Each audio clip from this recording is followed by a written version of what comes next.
कहानी की शुरुआत में हम विल नाम के एक साइंटिस्ट को देखते हैं जो अल्जाइमर नामी बीमारी का इलाज ढूंढ रहा था, क्योंकि उनके पिता भी अल्जाइमर बीमारी के शिकार थे। विल का उसके पिता के अलावा इस दुनिया में और कोई नहीं था, इसीलिए वो हर हाल में अल्जाइमर नामी बीमारी की दवा बनाना चाहता था। अल्जाइमर एक ऐसी बीमारी है जिसमें धीरे धीरे मरीज की याददाश्त कमजोर होने लगती है और एंड में वो इंसान अपना नाम तक भूल जाता है। अब विल का इस दुनिया में अपने फादर के अलावा और कोई था भी नहीं, इसलिए वो अपने फादर को खुद से दूर होते नहीं देख सकता था। विल दिन रात मेहनत करके फाइनली एक दवा बना लेता है, लेकिन सबसे पहले इंसान पर इस दवा को टेस्ट करना एक रिस्की काम था, इसलिए ये दवा सबसे पहले एक फीमेल चिंपैंजी पर टेस्ट किया जाता है और जो रिजल्ट सामने आया उसने सबको हिला कर रख दिया। इस दवा से वो फीमेल चिंपैंजी बहुत ज्यादा इंटेलिजेंट हो जाती है। विल जब उसकी इंटेलिजेंस देखता है तो उसे बहुत खुशी होती है और अब वो इस दवा को इंसानों पर इस्तेमाल करना चाहता है। विल सबसे पहले ये बात अपने सीनियर को बताता है और उसके बाद बोर्ड ऑफ मेंबर्स की एक मीटिंग रखी जाती है जहाँ पर वो अपनी प्रेजेंटेशन दे रहा होता है। विल की इस नई दवा से सब के सब बहुत खुश होते हैं क्योंकि इसके रिजल्ट्स बहुत ज्यादा पॉजिटिव थे। विल की प्रेजेंटेशन के दौरान दूसरी तरफ उस फीमेल चिंपैंजी को दिखाया जाता है जिसके ऊपर विल की दवा को इस्तेमाल किया गया था।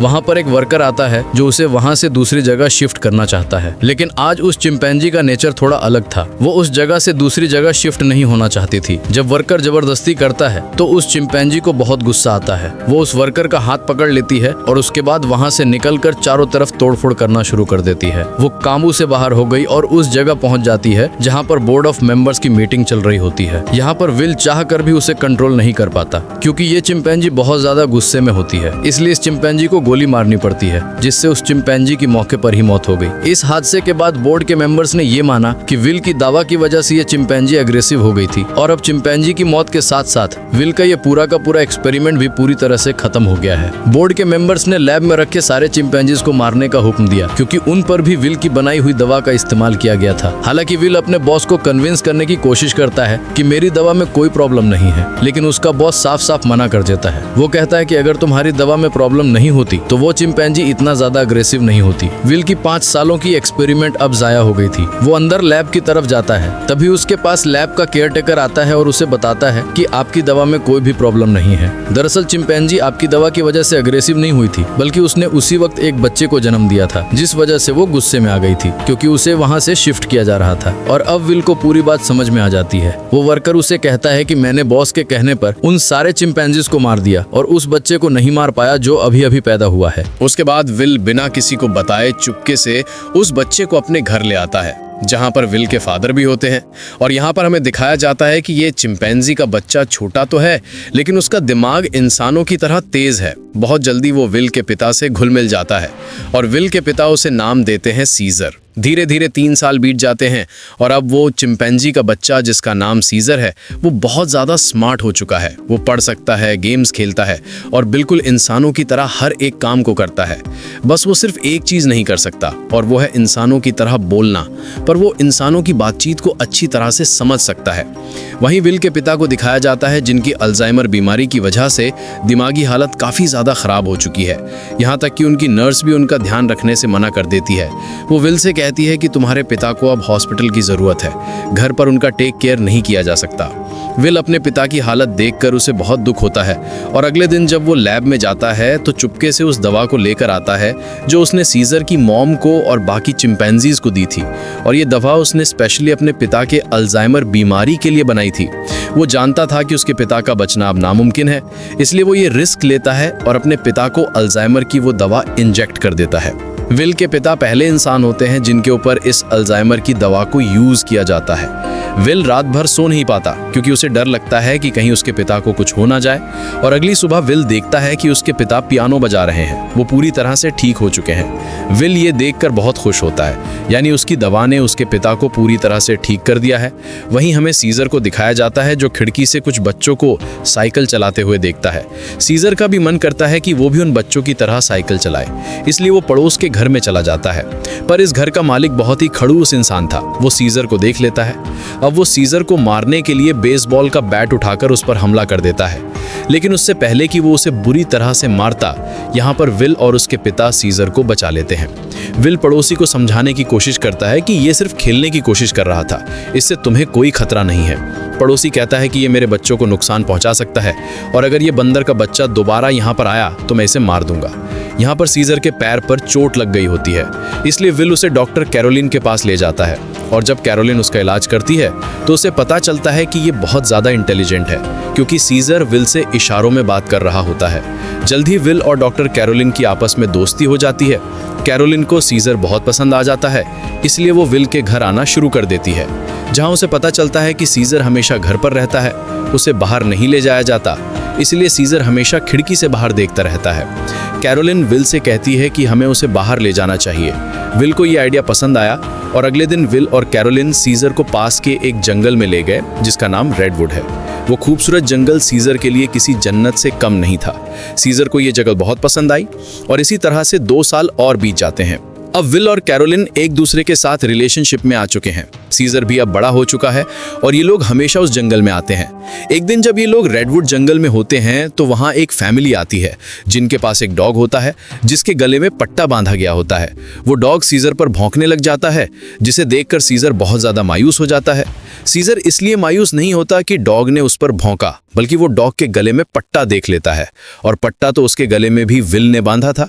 वो विल से इशारे में पूछता है, क्या मैं तुम्हारा कोई पालतू जानवर हूँ? जिस पर विल जवाब देता है, नहीं, तुम पालतू नहीं हो, तुम मेरे बेटे हो। पर सीजर अब समझदार हो चुका था। वो अपने बारे में जानना चाहता था कि वो कौन है और कहाँ से आया है। इसलिए विल सीजर को अपनी लैब के बाहर ले जाकर बताता है कि तुम्हारी मॉम यहाँ पर थी, हमने उसके ऊपर एक दवा का इस्तेमाल किया था और उसी दवा की वजह से आज तुम इतने ज़्यादा इंटेलिजेंट हो। अब सीजर को अपने बारे में सब कुछ पता चल चुका है। इसके बाद ये लोग घर आते हैं जहाँ पर विल के पिता को दिखाया जाता है, जिनकी अल्जाइमर बीमारी अब वापस पहले जैसी हो चुकी है। वो चम्मच के उल्टे तरफ से खाना खाने लगा। विल समझ गया कि अब इस दवा ने उसके पिता के दिमाग पर असर करना छोड़ दिया है। इस बात से विल बहुत परेशान होता है और जब विल काम पर गया होता है तो विल के पिता का गाड़ी चलाने का मूड हो जाता है, लेकिन अल्जाइमर बीमारी की वजह से वो भूल चुके होते हैं कि गाड़ी को ड्राइव कैसे किया जाता है। जब वो कार स्टार्ट करता है तो उसे कार कंट्रोल नहीं हो पाती, इसलिए वो सीधा जाकर अपने पड़ोसी की गाड़ी को टक्कर मार देता है। पड़ोसी जब ये सब कुछ देखता है तो वो जल्दी से बाहर आ जाता है। ये वही पड़ोसी है जिसने कुछ साल पहले सीजर को मारा था और अब वो विल के पिता को कॉलर से पकड़कर गाड़ी से बाहर निकालता है, उन्हें मारने लगता है। तभी अचानक खिड़की से सीजर की नजर उन पर पड़ती है और जब वो देखता है कि उनका पड़ोसी विल के पिता को मार रहा है तो वो अपने आप को कंट्रोल नहीं कर पाता। वो बाहर आता है और उस पर हमला कर देता है। सीजर इतना गुस्से में आ गया होता है कि वो उस पड़ोसी की उंगली काट लेता है, जिसके बाद उनका पड़ोसी विल के चिंपैंजी सीजर पर कोर्ट में केस करता है। इसलिए कोर्ट ये फैसला करती है कि अब सीजर को घर पर नहीं रखा जा सकता। तब यहाँ एनिमल कंट्रोल टीम आती है और वो सीजर को उस जगह ले जाते हैं जहाँ पर और भी चिंपैंजीज रहते हैं। सीजर को लगा कि वो यहाँ घूमने के लिए आया है, इसलिए वो एक्टिविटी हॉल को देखकर खुश था, लेकिन उसे पता नहीं था कि अब वो यहाँ हमेशा के लिए कैद रहने वाला है। सीजर जब विल को यहाँ से जाते देखता है तो वो उसके पास दौड़कर आता है, लेकिन अब सीजर उस जगह में कैद हो चुका था। सीजर विल के पास आया और शीशे के दूसरी ओर से इशारे करने लगा कि मुझे भी अपने साथ ले चलो, लेकिन विल मजबूर है और वो कहता है कि तुम्हें अब यहीं पर रहना होगा। इस बात से सीजर को बहुत दुख होता है और विल उसे यहीं पर छोड़कर चला जाता है। दूसरी तरफ विल के पिता को दिखाया जाता है, जो एक बार फिर पूरी तरह से अल्जाइमर के शिकार हो चुके हैं और विल अब पहले से भी ज्यादा स्ट्रॉन्ग दवा बनाएगा ताकि वो अपने पिता की बीमारी को हमेशा के लिए ठीक कर दे। विल ये बात अपने बॉस को बताता है कि वो दवा जो मैंने पहले बनाई थी, मैंने अपने पिता के ऊपर इस्तेमाल की थी, वो पूरी तरह से ठीक हो गए थे, लेकिन ज्यादा वक्त तक नहीं। अब वो दोबारा से कमजोर हो रहे हैं, इसलिए अब मैं पहले से भी ज्यादा स्ट्रॉन्ग दवा बनाना चाहता हूँ। तो उसका बॉस उसे इजाजत दे देता है। दूसरी तरफ सीजर को दिखाया जाता है, जो बहुत ही ज्यादा उदास था। उसे उम्मीद थी कि जल्द विल आकर उसे घर ले जाएगा। वो सामने की दीवार पर चौक से एक ड्राइंग बनाता है, जो कि उस खिड़की का नक्शा था जिससे वो अपने घर से बाहर देखा करता था। वो अपने घर को बहुत ज्यादा मिस कर रहा था। इधर विल दिन रात कड़ी मेहनत के बाद वो दवा बना लेता है। अब इस दवा को एक चिंपैंजी पर यूज करने की तैयारी की जाती है और जब दवा को उसकी बॉडी में इंजेक्ट किया जा रहा होता है तभी प्रेशर की वजह से एक पाइप निकल जाता है। वहां पर उनका एक वर्कर होता है जिसका नाम फ्रैंकलिन है। दवा की कुछ गैस उसके नाक के अंदर चली जाती है क्योंकि उसने मास्क नहीं पहना होता। हालांकि उस वक्त उस पर गैस का कोई असर नहीं पड़ता और ये लोग उस चिंपैंजी के बॉडी में दवा इंजेक्ट कर लेते हैं, जिसके बाद वो चिंपैंजी बहुत ज्यादा इंटेलिजेंट हो जाता है, यानी कि उनकी ये दवा भी कामयाब हो गई। जिसके बाद विल और कैरोलिन सीजर से मिलने जाते हैं। जिसे बहुत ही छोटे पिंजरे के अंदर कैद किया गया होता है। यहाँ पर सीजर के हाथ में चोट भी लगी होती है, जिससे विल को बहुत गुस्सा आता है और वहाँ के गार्ड्स को धमकी देता है कि अगर तुमने इसके साथ कोई भी गलत सलूक किया तो मैं तुम्हारे इस जगह को बंद करवा दूंगा। विल के आने से सीजर बहुत खुश था, क्योंकि वो समझ रहा था कि विल आज उसे घर वापस ले जाएगा। लेकिन विल उसे कहता है कि जब तक कोर्ट मुझे इजाजत नहीं देती मैं तुम्हें घर वापस नहीं ले जा सकता। जिसके बाद विल यहाँ से चला जाता है और सीजर बहुत ज्यादा उदास हो जाता है। उसे घर की बहुत याद आती है। यहाँ उसे गंदा खाना और जेल का स्टाफ उसके साथ बहुत बुरा सलूक करते हैं। जब विल अपने घर जाता है तो देखता है कि उसके पिता की हालत बहुत ज्यादा खराब है। वो उन्हें दवा देना चाहता है, पर विल के पिता मना कर देते हैं। वो कहते हैं कि अब मेरा वक्त आ चुका है। और उसके बाद विल के पिता की डेथ हो जाती है। विल अपने पिता की डेथ से पूरी तरह से टूट जाता है और अब सीजर के अलावा उसका कोई भी नहीं है। वो उसे अपना बेटा मानता है, इसलिए वो बहुत सारे पैसे लेकर उस जगह जाता है जहां पर सीजर को कैद किया गया है। वहां का जो हेड होता है विल उसे बहुत सारे पैसे देता है और कहता है कि मैं सीजर को अपने साथ ले जाना चाहता हूँ। उस जगह का हेड इतने सारे पैसे देखकर विल की बात मान जाता है। विल सीजर के पास आया और उसे अपने साथ चलने को कहा, लेकिन सीजर दरवाजा बंद कर देता है, क्योंकि अब वो विल के साथ नहीं जाना चाहता। हालांकि सीजर को विल से बिछड़ने का दुख तो था, लेकिन अब वो किसी का पालतू बनकर जिंदगी नहीं गुजारना चाहता था। वो अपने साथ साथ उस जगह में बंद बाकी चिंपैंजीज को भी आजाद देखना चाहता था। जिसके बाद विल को लौटना पड़ता है।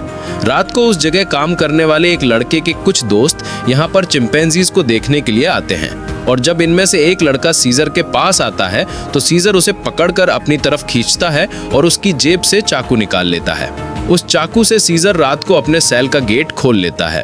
उसके बाद वो सेल से निकलकर चुपके से छत के रास्ते से होते हुए सीधा विल के घर पहुंच जाता है, जहां पर उसे वो नई दवा मिल जाती है जो विल ने अल्जाइमर के नए पेशेंट्स के लिए बनाई थी। और अब इस दवा को लेकर वापस वो उसी जगह आ जाता है जहां पर बाकी चिंपैंजीज को कैद किया गया है, और वहां पर उस दवा को खोल देता है, जिससे सारी की सारी गैस चिंपैंजीज इनहेल कर लेते हैं। जिसके बाद सब के सब चिंपैंजीज सीजर की तरह इंटेलिजेंट हो जाते हैं। उनके अंदर सोचने समझने की शक्ति आ जाती है, और सीजर का पहला मिशन भी यही था कि सब चिंपैंजीज मेरी तरह इंटेलिजेंट हो जाएं, तभी हम सब इस जगह से भाग पाएंगे। और वो ऐसा करने में कामयाब हो गया। लेकिन दूसरी तरफ फ्रैंकलिन, जिसका गलती से वो गैस नाक के जरिए अंदर चली गई थी, उसकी डेथ हो जाती है।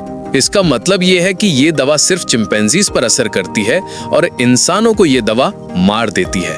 वहीं सीजर को दिखाया जाता है जो अब बाकी चिंपैंजीज के साथ उस जगह से भागना चाहता है, लेकिन तभी वहां का एक वर्कर जो सब चिंपैंजीज को बहुत टॉर्चर किया करता था वो आ जाता है, और जब वो अपनी करंट वाली स्टिक से उन्हें करंट लगाने की कोशिश करता है तो सीजर उसका हाथ पकड़ लेता है। वो कहता है कि अपने गंदे हाथ मुझसे दूर रखो, और यहाँ पर पहली बार सीजर बोलता है नो। इसके बाद सीजर उसे पंच मारकर वहीं पर गिरा देता है और बाकी सब चिंपैंजीज को आजाद कर देता है।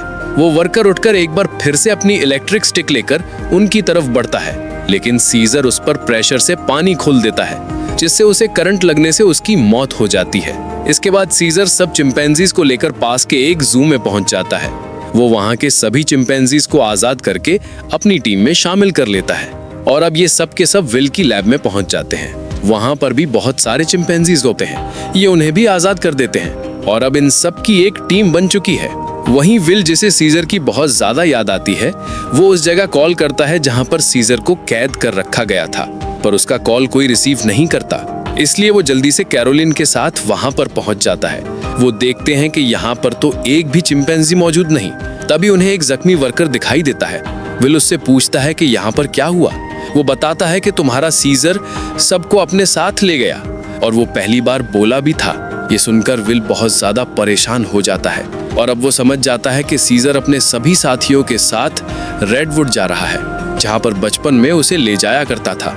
सीजर शहर के रास्ते से अपने साथियों के साथ आगे की तरफ बढ़ रहा होता है। रास्ते में एक ब्रिज आता है, जहाँ पर पुलिस उनका रास्ता रोक लेती है, और इसके बाद चिंपैंजीज और पुलिस के बीच में एक बहुत बड़ी फाइट होती है।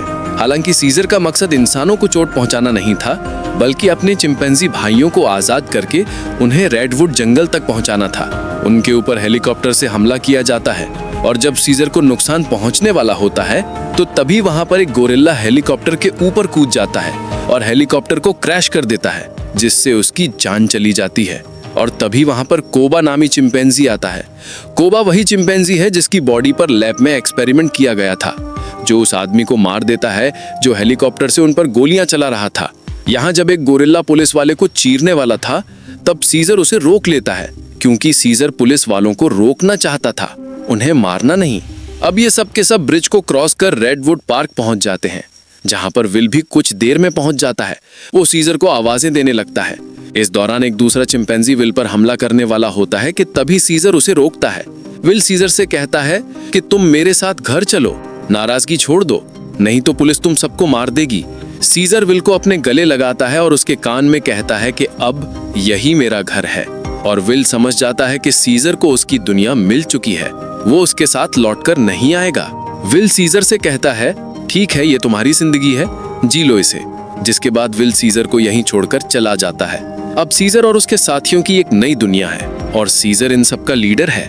वहीं हमें विल के पड़ोसी को दिखाया जाता है, जिसकी उंगली सीजर ने काटी थी और अचानक उसकी नाक से खून निकलने लगता है। दरअसल फ्रैंकलिन, जो विल का कॉलीग था, जिसने एक्सपेरिमेंट के दौरान गैस इनहेल कर ली थी, वो ये सब कुछ बताने के लिए विल के घर आया था। लेकिन विल घर पर ना होने की वजह से फ्रैंकलिन उसके पड़ोसी के पास गया।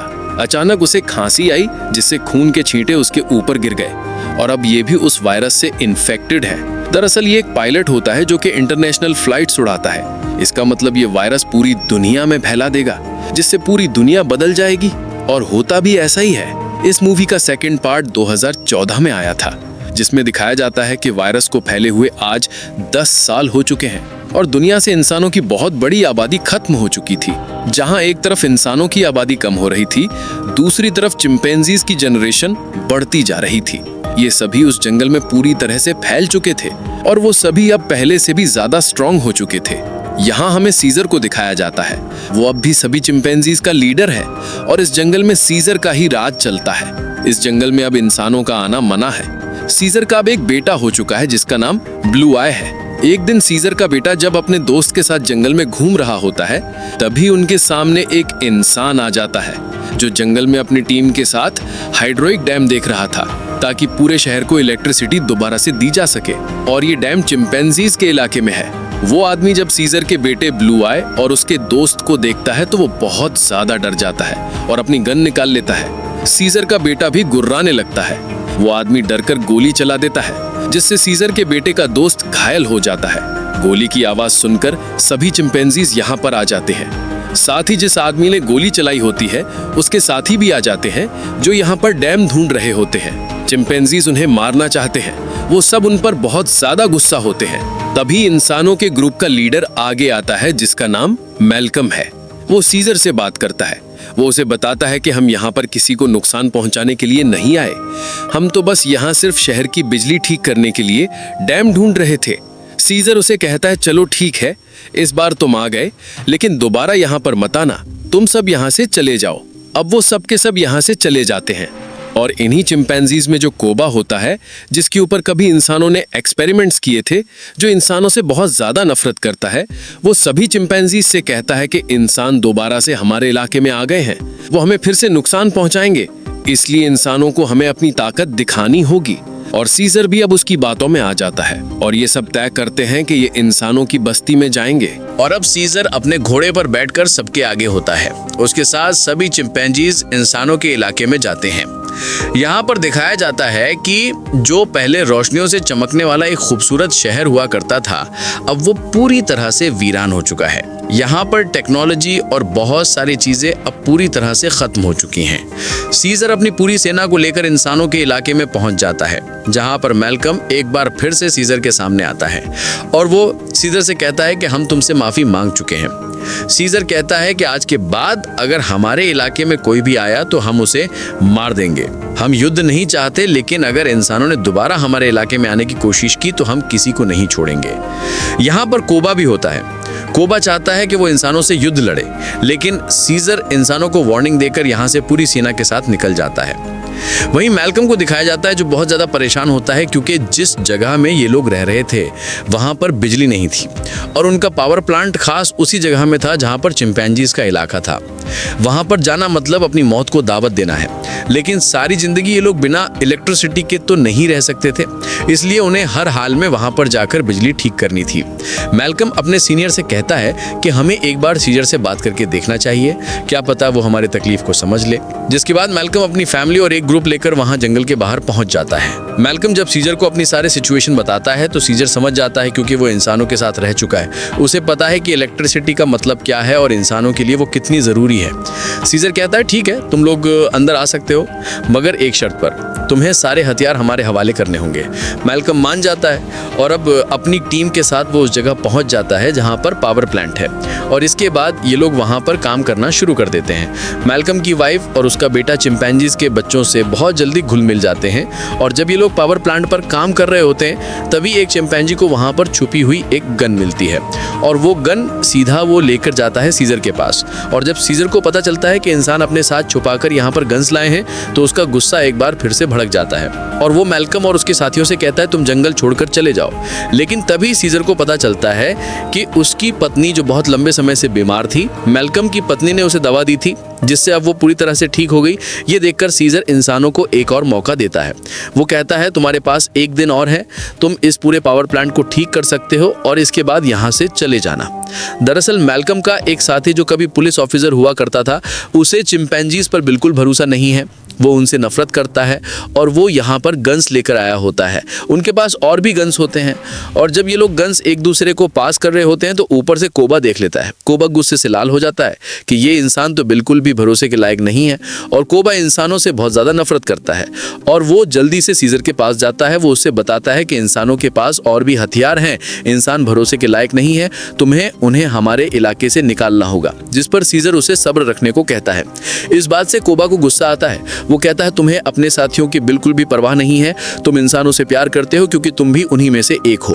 और अब सीजर को इस बात पर गुस्सा आता है और वो कोबा पर हमला कर देता है। सीजर उसे बहुत बुरी तरह से घायल कर देता है। कोबा अब बदले की आग में जलने लगा। वो यहाँ से सीधा उस जगह जाता है जहाँ पर इंसान और उनके हथियार हैं।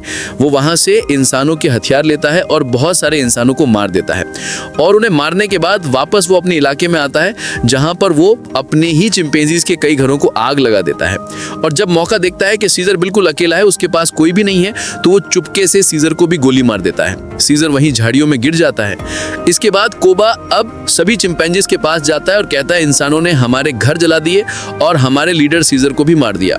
वो हम पर हमला कर रहे हैं, हमें उन्हें सबक सिखाना होगा। कोबा इंसानों के खिलाफ युद्ध का ऐलान कर देता है। साथ ही वो ये भी ऐलान करता है कि अब मैं तुम सबका लीडर हूँ। इसे सब लीडर मान लेते हैं और इंसानों से युद्ध लड़ने के लिए तैयार हो जाते हैं। दूसरी तरफ इंसानों को दिखाया जाता है जहां उनके घरों में अब लाइट आ चुकी होती है क्योंकि पावर प्लांट ठीक हो चुका है। वो सब एक साथ मिलकर एंजॉय कर रहे होते हैं। वहीं कोबा अपनी पूरी सेना के साथ उस जगह पहुंच जाता है जहां पर इंसानों के हथियार हैं। सबसे पहले ये चिंपैंजीज इंसानों के हथियार को लूटते हैं और इसके बाद उन्हीं हथियारों से इंसानों के ऊपर हमला कर देते हैं। कई इंसानों को मार दिया जाता है। यहाँ पर वो छोटा चिंपैंजी त्योता जिसे जंगल में एक इंसान ने गोली मारी थी और अब कोबा उसे हथियार देता है और कहता है तुम्हें इंसानों को मारना होगा, पर वो मना कर देता है क्योंकि सीजर ने उसे सिखाया था कि कभी भी किसी भी इंसान पर बिना वजह हमला मत करना। और जब वो बच्चा कोबा का ऑर्डर नहीं मानता तो कोबा उसे मार देता है। साथ ही जो चिंपैंजी उसका हुक्म नहीं मानते वो उन्हें कैद कर देता है। वहीं जंगल में मैल्कम और उसकी वाइफ शहर की तरफ आ रहे होते हैं। तभी वहाँ पर उन्हें सीजर दिखता है जो बहुत बुरी तरह से घायल होता है। वो सीजर को अपनी गाड़ी में बैठाकर अपने घर ले आते हैं। वो उसके ट्रीटमेंट करते हैं और सीजर का अच्छी तरह से ख्याल रखते हैं, जिससे सीजर की जान में दोबारा जान आ जाती है। सीजर के होश में आने के बाद वो उन्हें बताता है कि मेरे पर हमला मेरे साथी ने किया है जिसका नाम है कोबा। मैल्कम को भी यहाँ पर पूरी बात समझ में आ जाती है। सीजर पूरी तरह से ठीक नहीं था, इसीलिए उसे पूरी तरह से रिकवर करने के लिए मैल्कम मेडिसिन लाने के लिए स्टोर पर जाता है और तभी उसके सामने सीजर का बेटा आ जाता है जिसके हाथ में गन होती है। वो मैल्कम को शूट करने वाला होता है कि मैल्कम उसे बता देता है तुम्हारे पिता सीजर अब भी जिंदा हैं, वो हमारे पास हैं और उन्हें और किसी ने नहीं बल्कि कोबा ने शूट किया है। इसके बाद मैल्कम सीजर के बेटे को अपने घर ले आता है। वो अपने पिता को जिंदा देखकर बहुत खुश हो जाता है, जहां पर सीजर का बेटा सीजर को बताता है कि किस तरह से कोबा ने अपने आप को लीडर बनाया और उसने बाहर की दुनिया में मासूम लोगों की जान ली। सीजर के बेटे को भी अब पता चल चुका है कि उसके पिता सीजर पर और किसी ने नहीं बल्कि कोबा ने गोली चलाई। इसीलिए अब वो वापस उसी जगह जाता है जहां पर कोबा ने इंसानों को और बहुत सारे चिंपैंजीज को बंदी बनाकर रखा है। सीजर का बेटा सबको आजाद कर देता है। मैल्कम भी उनका साथ देता है और वो इन सबको टावर के अंदर ले आता है जहां पर उसकी मुलाकात वही पुलिस ऑफिसर से होती है। वो ऑफिसर मैल्कम को बताता है कि इलेक्ट्रिसिटी आने के बाद मैंने रेडियो से आर्मी के साथ कांटेक्ट कर लिया है और बहुत जल्द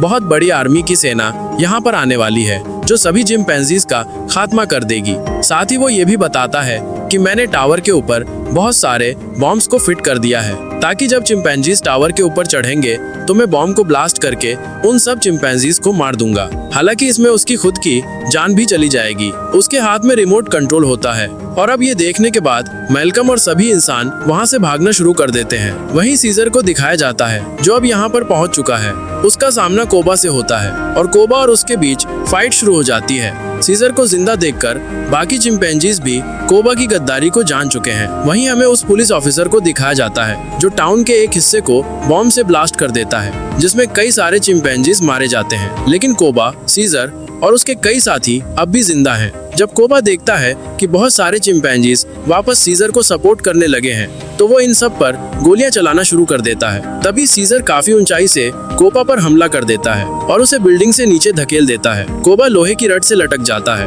अब वो सीजर से कहता है प्लीज मुझे बचा लो, जिसके बाद सीजर उसका हाथ पकड़ लेता है। लेकिन कोबा ने जो किया है उसे माफ नहीं किया जा सकता, इसीलिए सीजर उसका हाथ छोड़कर उसे नीचे गिरा देता है जिससे उसकी मौत हो जाती है। और अब मैल्कम और सीजर एक दूसरे के सामने होते हैं। ये दोनों एक दूसरे से हाथ मिलाते हैं, यानी कि ये दोनों अब अच्छे दोस्त हैं जैसे कभी सीजर विल का हुआ करता था। मैल्कम सीजर को बताता है कि बहुत जल्दी यहाँ पर आर्मी आने वाली है, तुम सबको यहाँ से निकलना होगा ताकि इस जंग को रोका जा सके। सीजर कहता है कि अब इंसानों और चिंपैंजीज के बीच जो वॉर है उसे कभी खत्म नहीं किया जा सकता। इसी के साथ ये कहानी खत्म हो जाती है।